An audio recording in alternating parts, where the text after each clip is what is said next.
This is a quick video about the M470Cs that have been modified for Wilma. Wilma is a 32-channel Beck Systems console. We did some major modifications to the modules, and I thought I would share some of the modifications that we've done to it.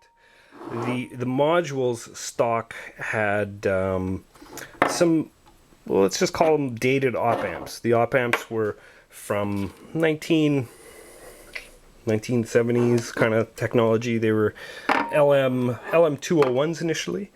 We made the decision to upgrade them to something a little bit more current. We are using OPA, what are they? OPA 134s, OPA 134s, as well as a THAT chip here that is driving the output. One of the things that is a bit of an Achilles heel of Beck consoles are the switches. So we made a conscious decision to eliminate as many switches as we possibly could. So in the channel on switch, the channel on switch actually controls a relay that's under the faders. So instead of audio passing through the channel on switch, audio goes from the module to the relay, as well to the and then this switch controls the relay driver. The benefit of doing that also is when we have the solo button engaged, the solo button connects to the cut solo bus, so that allows us to do solo in place. We added decoupling caps. We added this switch bank here is another Achilles heel of the 470 module. This is the microphone line selector. We did something very special with this. This switch bank does nothing except for switch a relay in.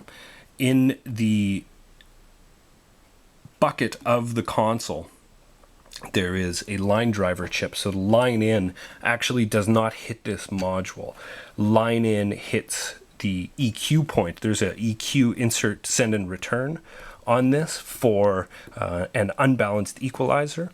We are not using the unbalanced equalizer except for inserting the line input. So when you push the line input of this console, it actually flips a relay, and that relay then feeds the line input to this module, making the sensitivity taking the sensitivity knob out of the equation.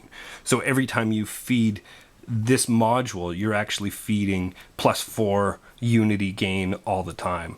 One of the things we did, which is one of the most lovely things, I unfortunately can't focus this, is this switch here is actually detented for sensitivity.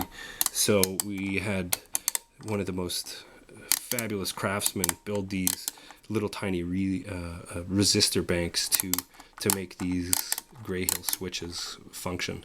We replaced all of the auxiliary pots because in the 470 module, these short pins, like the hot and cold of the bus together, so when they failed open.